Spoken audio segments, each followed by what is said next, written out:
Hey there, Bells and Bills. It's Amelis. We talk a lot about self-care, or at least my friends and I do. Working out? Self-care.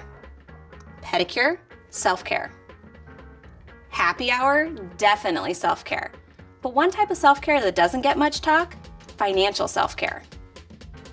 Establishing and maintaining a healthy savings account is one of the best things you can do for your financial well-being. But trust me, I know that's easier said than done. But that's why I'm here, with 6 tips to help you live your best life, at least when it comes to your savings account. Number 1, use the 50-30-20 plan, or at least get in that ballpark. That means that 50% of your income should be used for your needs. Things like groceries, utilities, mortgage, car payments, and daycare. 30% of your income should be for wants. That's the fun stuff. Think vacations, your shoe budget, date night, or those throw pillows you really don't need. Then the remaining 20% of your income should be reserved for your savings and/or debt reduction. Get your credit cards paid off. If the 50-30-20 ratio seems a bit ambitious, make small tweaks to your budget here and there, starting with downsizing your wants.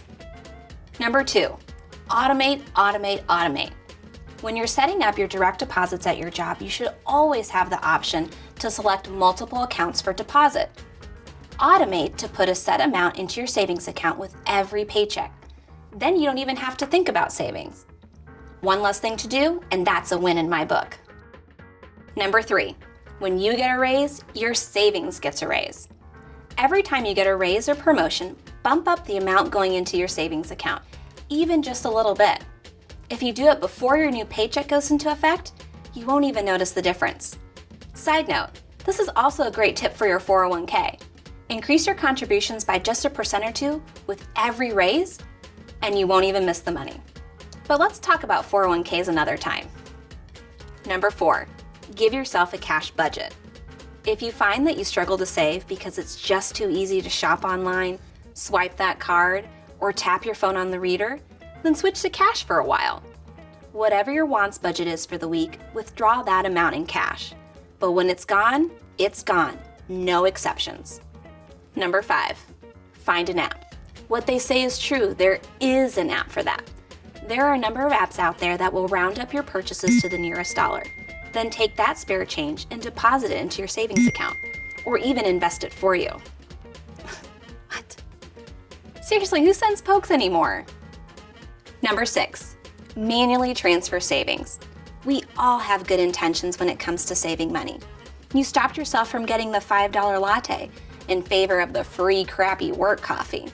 You picked generics over name brand, and you even picked the cheaper entree even though the expensive one sounded so much better. So the next time you do that, immediately reward your savings account. The $5 you didn't spend on the half-calf skinny vanilla no whip, transfer it from your checking to your savings account. Seeing your savings add up faster might inspire you to skip those overpriced drinks a little more often. #Life choices. Good financial self-care isn't just good for your wallet. It also alleviates stress. Knowing you can cover those random emergencies, like paying that vet bill after your pup ate your gym socks, well, you'll just sleep better. Although, that may be because of all that coffee you're passing up. Either way, it's a good thing. Thanks for watching, and I'll see you next time.